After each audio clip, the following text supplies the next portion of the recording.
The second speaker for today is Executive Director of ADPC, Mr. Aslam Perwaiz. Please give him a big warm welcome. In the recent decades, natural disasters come more often, more frequent, and at the same time, it's more severe. If we can prepare and we can find some kind of safeguard, especially those who are vulnerable, that would be ideal. But from the point of view of your organization, ADPC, Aslam, can you share with us some of the insights of how can one society can prepare some kind of social protection to ensure that the vulnerables will not be affected heavily? สวัสดีครับ First of all, you speak Thai clearly. I want to claim this. I have been here and I'm very thankful to this country for hosting me for 20 years. Whoa. But still today I always take the excuse พูดภาษาไทยนิดหน่อย I understand basically, but to speak I am actually a typical shy Thai. So I will take some more time. But as you mentioned, and you said that by sitting here, you feel like international. But for me, by sitting here, I feel more like Thai. I have never faced such a wonderful gathering in all my 20 years, such a large, but I have been speaking many places. But let me start, first of all, thanking Kun Anukul Pedekyo and Kun Kitty Intrakul from the Ministry of Social Development and Security for organizing this very, very wonderful event. And about my organization, Asian Disaster Preparedness Center, I will just stop here because we have a booth on the right side of this one, and I would encourage you to come and visit. You will get to know. Just in short, we are introduced as the international organization, but in reality, we are the Thailand's international organization in disaster risk reduction. Of course, we have 9 founding members, countries, and about 26 other countries that actually forms part of our governance. But I would encourage you visit the booth, as many other booths are there. Now, let me start this whole issue of disaster, demography, and population. This morning, and I am not really a person who likes to read what is happening politically around the region, which is happening too much. But in the morning in Bangkok Post, in English, there is a headline. What it says is that as over 3% of Thai suffering poverty. There is an organization called Program Management Unit of Area-Based Development, PMUA, which you would knowing, has just released this data in consultation with NSEDB and the National Statistic Organization. Now, what it actually brings, that almost about 2.39 million people, or 3.4% of the population, is classified as poor in the year 2023. And here I would like to draw your attention. What it says that among the poorest, our Northeast records the highest proportion of poor, about 31%, followed by South, 30%, Central region, 19%, North, 16%, and of course, Bangkok, we are very privileged. We are only 1.6%. The point which I wanted to make, that if you look at the region, these are also the region which are highly prone to disasters. And you have seen the Northeast, North, the South reeling under successive floods. And this is exactly from where I wanted to set my intervention for today, that most of the poor household lack savings, struggles with insufficient income, carry debt, and face limited access to welfare or farmland. Many also are in such a disaster-prone areas that once they are affected, they never recover fully. The second headline, which of course was not published, but every time spoken in all the workshops, and I think my colleague from UNDRR will further highlight. What it says, that disaster can wipe out decades of investment in human development. And this is really true, and we have seen both the examples of 2005 tsunami and the 2011 floods. But of course, successively, if you look at the data, the subsequent drought and the floods in Thailand, what we have observed, not only in Thailand, and this data that I quoted it to you is across the region in ASEAN member states or Asia or in Asia Pacific, we certainly are heading towards what we call a planetary crisis with increasing risk to what we call the existential risk. But at ADPC, how we really focus most of our program and projects which are designed with social protection as a powerful means to help poor and vulnerable households to cope with unprecedented shocks. We also help to build foundations and enhance resilience of the people and society that we work.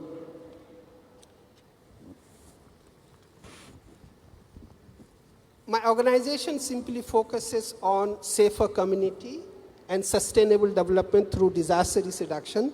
So we support countries enhancing their capacities and productive assets to absorb disaster-related shocks, increasing access to disaster risk insurance to manage residual risk, and supporting the development of alternate livelihood to deal with the change in the risk pattern.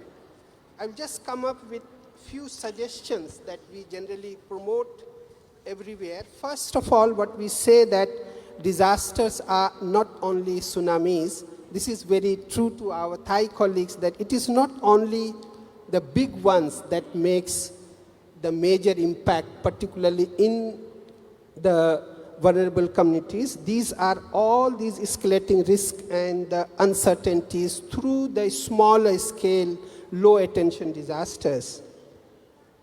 What we must emphasize more and more is on disaster risk reduction, means reducing the risk rather than investing a lot of emphasis in responding to a disaster.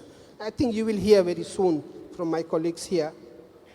One important thing which we always call leave no one behind, but in that one we must focus on all different type of hazards, not only on what we call the high impact, low intensity, but we must focus on what we call high frequency and low intensity.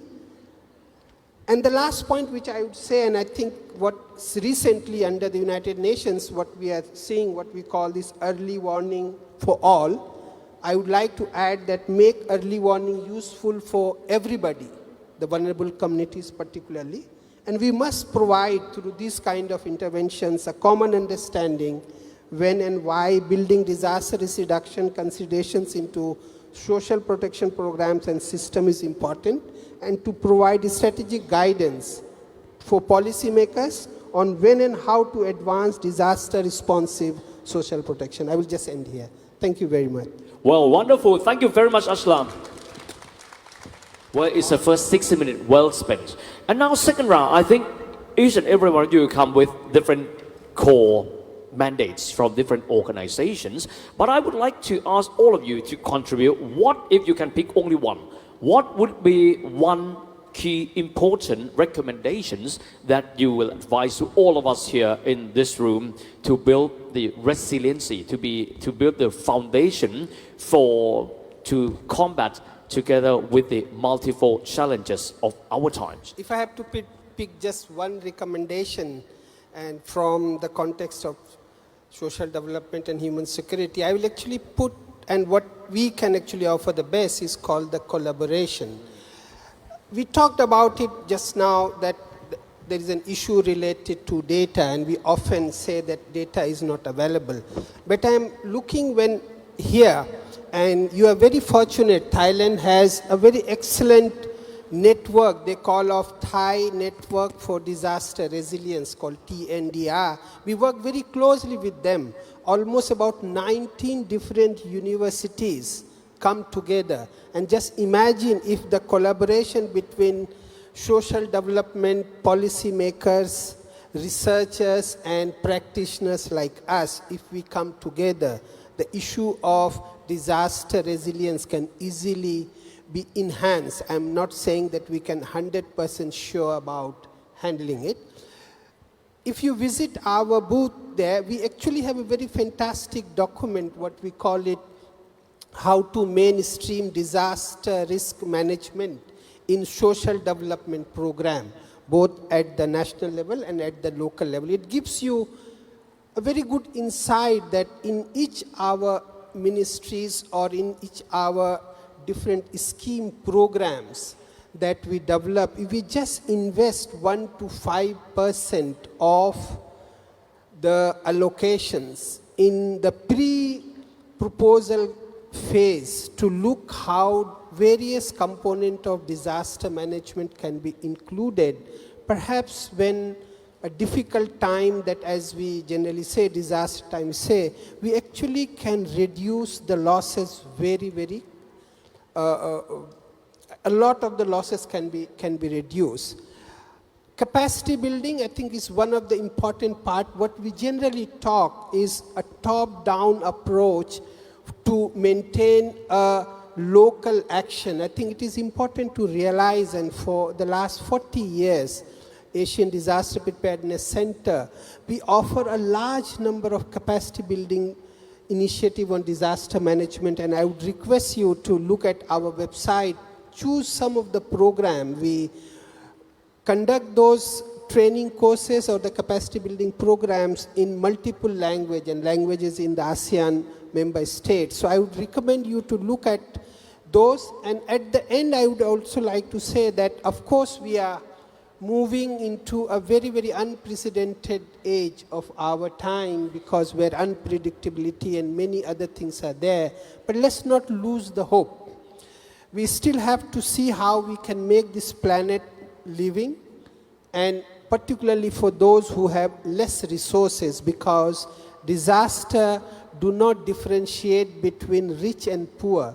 It is only the people with less resources gets impacted a lot. I will just stop here. Thank you very much for the opportunity. Thank you very much. And a big round of applause for the moderator as well.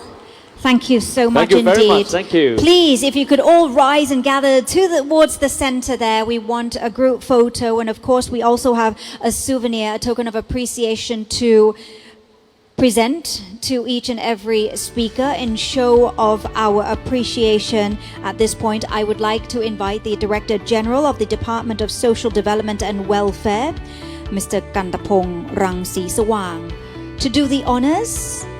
If Your Excellency can please make your way up to the stage to present the souvenir, please, to our esteemed panelists. Thank you very much, Mr. 𝐸𝐸𝐿. We have the representative from the ADPC. Please, if you could kindly join the Director General center stage there, receiving that token of appreciation from Mr. 𝐸𝐸𝐿. Mr. 𝐸𝐸𝐿 𝐸𝐸𝐿, Director General of the Department of Social Development and Welfare, doing the honors, presenting the esteemed panelists, the second very rich discussion. Thank you so very much once again to all the panelists, to the moderator, and of course, special kind thanks extended to the Director General of the Department of Social Development and Welfare as well.